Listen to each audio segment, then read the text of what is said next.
A ricomparire sulla regionale 10 sarà l'evoluzione del T-Red, il semaforo che fotografa gli automobilisti che passano col rosso e mangia punti della patente. Il nuovo impianto sarà collocato all'incrocio fra Porta 20 Settembre e Viale Spalato, strada molto trafficata da bambini e studenti.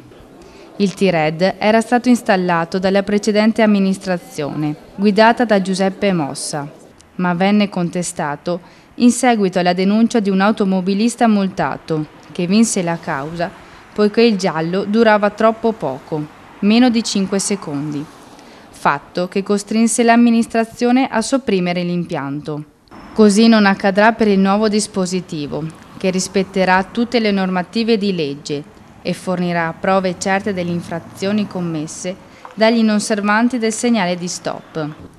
Questo per evitare che contestazioni e ricorsi, che non approderanno a nulla di concreto, vanifichino l'opera dell'amministrazione di Montagnana nel fornire più sicurezza stradale, anche attraverso strumenti come il T-Red.